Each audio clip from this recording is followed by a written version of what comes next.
आज हम definite integral as the limit of sum हम लोग डिस्कस करेंगे। क्या होता है definite integral as the limit of sum. So ये बोलता है कि let f be a continuous function define on close interval a b. हम ले लेते हैं कि कोई भी हमारा जो फंक्शन एफ है वो कंटिन्यूअस फंक्शन है in close interval a comma b. तो then the definite integral a to b f x d x वो क्या होता है हमारा is the area bounded by the curve y equal to F x the ordinates x equal to a x equal to B and the x axis. Means हमारा जो value होता है a to b f x d x वो क्या होता है हमारा area bounded होता है कौन कौन से। मानते हैं हमारा कोई भी ग्राफ है y equal to F of X. So area bounded किससे किससे होगा y equal to F X. Ordinates क्या है x इक्वल टू ए और x equal to B and the X axis. दोनों इससे जो रीजन जो बाउंडेड होता है वो इसका एरिया हमें देता है। मीन्स हमें जो एरिया देगा वो इसका एरिया देगा कौन डेफिनेट इंटीग्रल। सो हम इसे डेफिनेट इंटीग्रल को हम लिमिट एज ए सम भी हम लोग कंसिडर करते हैं और उसी के अकॉर्डिंग हम लोग क्वेश्चन वगैरह भी सॉल्व करेंगे। सो देखते हैं क्या होता है। हम कोई भी अगर निकालते हैं a to b f x d x तो हम कंसिडर कर लेते हैं कोई भी हमारा एक फंक्शन है इसे ही कंसिडर कर लेते हैं। ये हमारा है ये बी है। तो हम इसमें क्या करते हैं जो हमारा जो ये जो इंटरवल है ए टू बी इसे हम डिफरेंट स्मॉल पार्ट में हम लोग इसे डिवाइड कर देते हैं। लाइक अगर ये बहुत सारे छोटे छोटे स्मॉल पार्ट में इसे सब डिवाइड कर देते हैं। मान लेते ये हमारा एक्स नोट है एक्स नोट इक्वल टू ए तो ये हमारा एक्स वन आएगा ये एक्स टू है ये एक्स थ्री है डॉट डॉट डॉट करते करते हमारा क्या आ जाएगा ये एक्स एन माइनस वन है तो ये हमारा कितना हो जाएगा x n equal to b. So हम क्या करते हैं हमारा जो इंटरवल था ए टू बी उसे कितने कितने इंटरवल में बांट दिए हम लोग छोटे छोटे इंटरवल में बांट दिए। कैसा हमारा जो इंटरवल बन जाएगा एक्स नोट से x one to x two x three dot dot dot x n minus one to x n. अब क्या करते हैं हम पहले देखते हैं x one x two x three का वैल्यू क्या आएगा। और एक चीज़ और कि जो हम लोग जो इंटरवल लिए हैं वो दोनों के बीच में क्या है जो डिस्टेंस है वो हमेशा इक्वल डिस्टेंस हमेशा मेंटेन है। मीन्स ये जो एक्स नोट और एक्स वन के बीच का जो डिस्टेंस है वो हमेशा एच है। उसी तरीके से एक्स वन और एक्स टू के बीच का जो डिस्टेंस हमेशा एच रहेगा एक्स टू से एक्स थ्री के बीच का डिस्टेंस एच रहेगा। सो अगर हम देखें कि x one minus x naught कितना होगा एच। उसी तरीके से x two minus x one equal to x three minus x two equal to x n minus x n minus one equal to h. Mean जो दोनों के बीच का जो डिस्टेंस है हमेशा एच है। सो हमारा यहाँ से क्या जाएगा एक्स एन इक्वल टू हमारा होगा बी इक्वल टू क्या हो जाएगा अगर हम इस फॉर्म में लिखें लाइक अगर हम देखें कि हमारा जो एक्स नोट है वो इक्वल टू ए है एक्स वन जो है वो क्या हो जाएगा कोऑर्डिनेट ए तो ये वाला डिस्टेंस हुआ ये तो ये डिस्टेंस हुआ ए प्लस एच क्योंकि दोनों के बीच का डिस्टेंस कितना है एच। सो ए में एच ऐड होगा एक्स टू क्या हो जाएगा ए प्लस यहाँ है ए प्लस एच और एच और ऐड कर रहे तो कितना हो जाएगा ए प्लस टू एच। उसी तरीके से एक्स थ्री क्या हो जाएगा a plus three H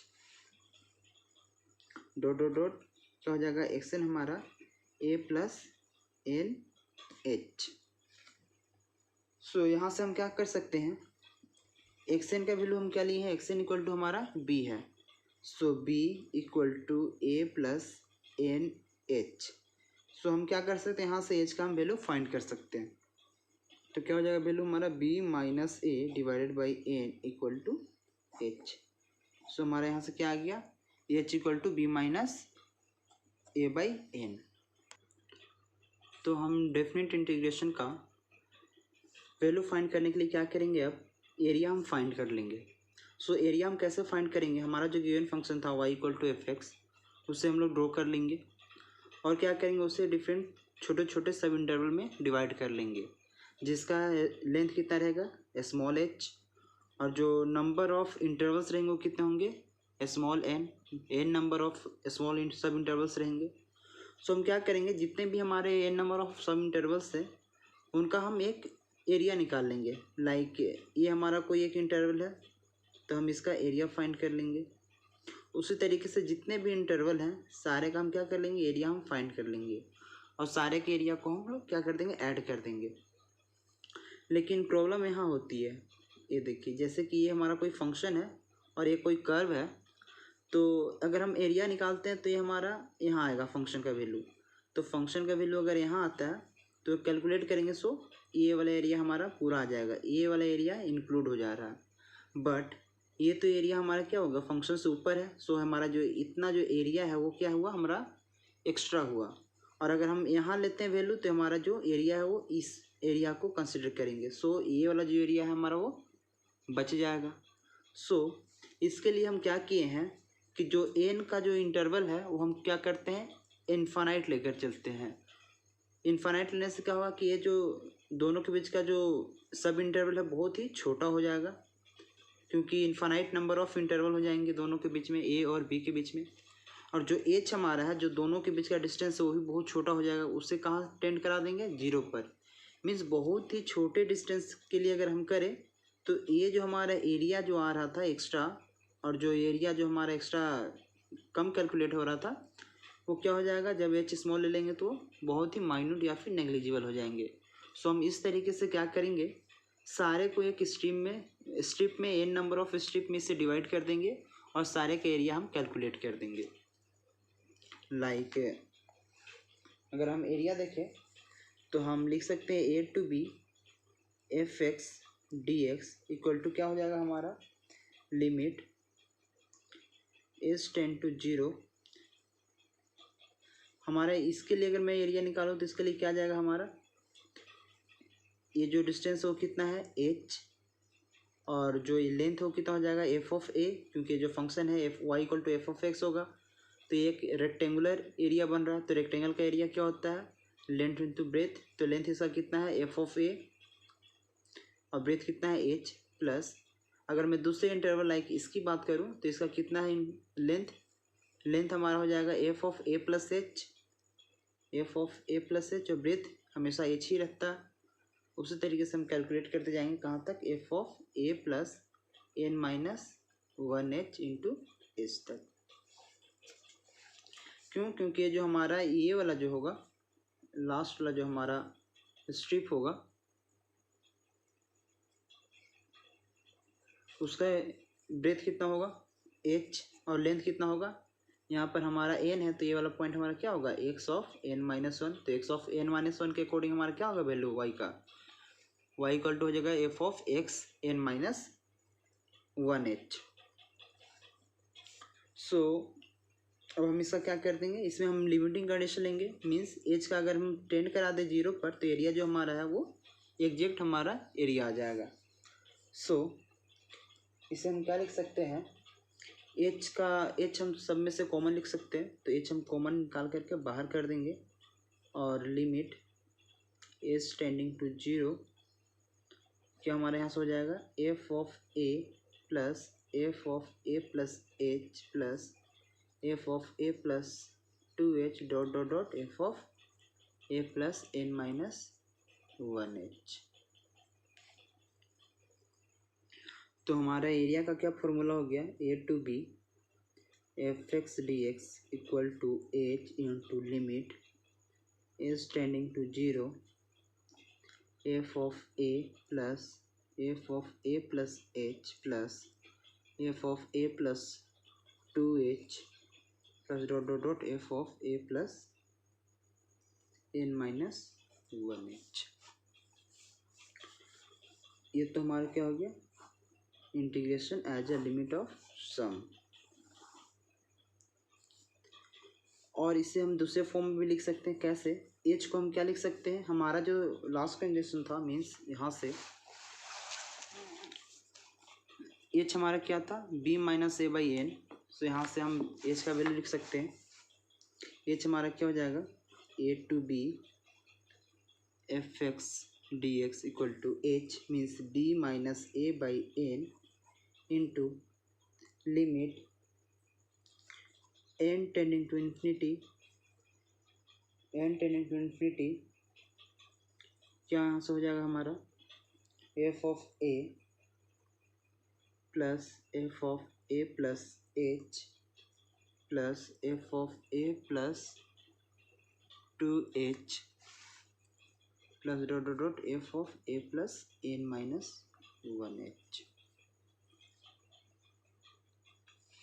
so यहाँ से हम क्या लिख लेंगे, b minus a limit n tending to infinity, ये क्या लिख सकते हैं, 1/n को इधर लिख दिए, क्या हो जाएगा f of a plus f of a plus h plus f of a plus 2h plus dot dot f of a plus n minus 1h।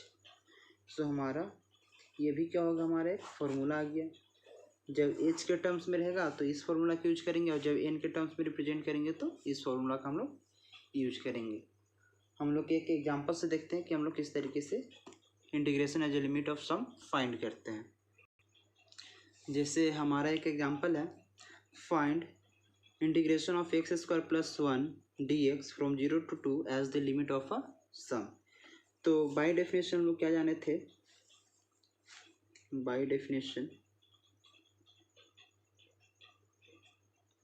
हम लोग जाने थे कि कोई भी अगर लिमिट होगा a to b f x d x, कोई भी इंटीग्रल है तो इसे हम लिख सकते हैं किस फॉर्म में, b minus a limit n tending to infinity 1/n into f of a plus f of a plus h plus f of a plus 2h plus dot dot dot f of a plus n minus 1h। तो यहाँ पर हम देखते हैं जो हमारा f x है, f x हमारा क्या है, एक्स स्क्वायर प्लस 1 है, और जो ए है वो हमारा 0 है, और बी हमारा कितना है, 2 है। सो हमारा यहाँ पर जो वैल्यू होता था एच का, वो क्या होता था, b minus a divided by n. So यहाँ से हम एच का वैल्यू निकाल लेते हैं, एच हमारा क्या आ जाएगा, b minus a divided by n. So b का value 2 minus 0 divided by n, so क्या आ जाएगा 2/n। So H equal to हमारा क्या आ गया, 2/n। अब हम क्या करते हैं, निकालते हैं हम 0 से 2 x square plus 1 d x equal to b minus a means b की value 2 minus 0 limit n tending to infinity 1/n into f of a हमारा क्या है 0, so f of 0 plus f of a plus h means f of 0 plus h plus f of 0 plus 2h plus dot dot dot f of 0 plus n minus 1h। सो अब इसका value find करते हैं, 2 into limit n tending to infinity 1/n। F of 0 का value क्या आ जाएगा, अगर हम जो मेरा फंक्शन था f x equal to x square plus 1, अगर इसमें एक्स से 0 पुट करूँ तो क्या आएगा, 0 plus 1 1 plus f of h का हमारा क्या आ जाएगा, एच इक्वल टू 2/n है हमारा। सो पहले मैं इसे लिख लेता हूँ, f of h plus f of 2h plus f of n minus 1h। तो यहाँ से हम क्या लिख सकते हैं, 2 into limit n tending to infinity 1/n 1 plus f of h का क्या होगा, यहाँ पर एक्स फिर क्या रखेंगे h, so h square plus 1, but h हमारा क्या है 2/n है, मीन्स एच स्क्वायर प्लस 1, तो 2 square by n square plus 1, so 2 square by n square plus 1 plus 2/n का f ऑफ 2 + 2h है। सो यहाँ पर क्या रखेंगे, 2h रखेंगे तो 2/n का whole square into 2 + 1 dot dot dot हमारा क्या जाएगा, f of n - 1h means एक से जब क्या लिखना होगा, f ऑफ h, तो h का वैल्यू क्या आ जाएगा हमारे यहाँ पास, n - 1h। सो यहाँ हम लिख सकते हैं 2n - 2 का whole square divided by n square plus 1। So यहाँ से हम क्या करेंगे, कैलकुलेट कर लेंगे। 2 into limit n tending to infinity 1/n 1 plus a1 और डॉट डॉट डॉट इस 1 को सारे को कैलकुलेट करेंगे तो कितने टाइम्स आएगा, ये n टाइम्स आएगा, plus 2 square by n square plus 2 2 जा 4 square by n square plus dot dot dot क्या आएगा हमारा 2n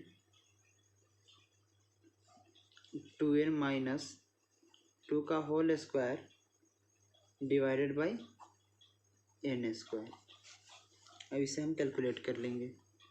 2 limit n tending to infinity 1/n 1 + 1 + 1 dot dot n times, so इसका वैल्यू n आ जाएगा, plus यहाँ से क्या कर सकते हैं हम, यहाँ से 1/n स्क्वायर कॉमन ले सकते हैं, तो 1/n स्क्वायर हम क्या ले लेंगे कॉमन, तो हमारा क्या जाएगा 2 square plus 4 square plus dot dot dot 2n - 2 का whole square bracket, so 2 limit n tending to infinity 1/n, यहाँ से हमारा n आ जाएगा, प्लस यहाँ से हम क्या कर सकते हैं, 2 स्क्वायर सब में कॉमन है, सो 2 स्क्वायर बाहर कर लेते हैं, नीचे आ जाएगा n स्क्वायर, यहाँ से आ जाएगा 1 square plus 2 square plus 3 square plus dot dot dot n - 1 square. So 2 limit n tending to infinity 1/n, और यहाँ से n हमारा क्या ले लेंगे, नेक्स्ट स्टेप में करते हैं n plus 2 square by n square 1 square plus 2 square plus 3 square dot dot dot n - 1 square. So हम जानते हैं क्या कि sum of square of natural number means 1 square plus 2 square plus 3 square dot dot dot n square है, तो इसका formula क्या होता है, n into n plus 1 into 2n plus 1 divided by 6। सो यहाँ पर हमारा n क्या है, n - 1, सो n - 1 into n plus 1 means n - 1 plus 1, ये हमारा n का काम करेगा, n plus 1 into 2n 2 into n - 1 plus 1 divided by 6।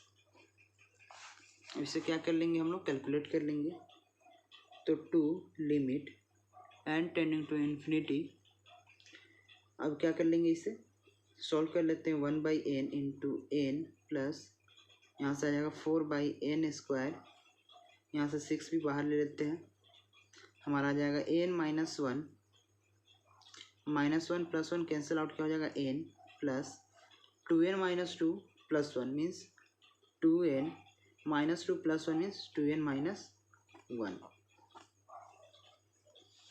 हम क्या करते हैं, इसे सॉल्व करते हैं, 2 limit n tending to infinity 1/n, ये n को ऊपर ला देंगे, इंटू n हो जाएगा, plus 4/6 n into n square, n का क्यूब, यहाँ से हमारा क्या जाएगा, ये सारे मल्टीप्लाई में है, यहाँ से n बाहर निकाल तो क्या जाएगा, n into 1 - 1/n into n क्या आ जाएगा बाहर, सो n स्क्वायर हो जाएगा, यहाँ से अगर n बाहर निकालते हैं 2 माइनस 1/n आ जाएगा।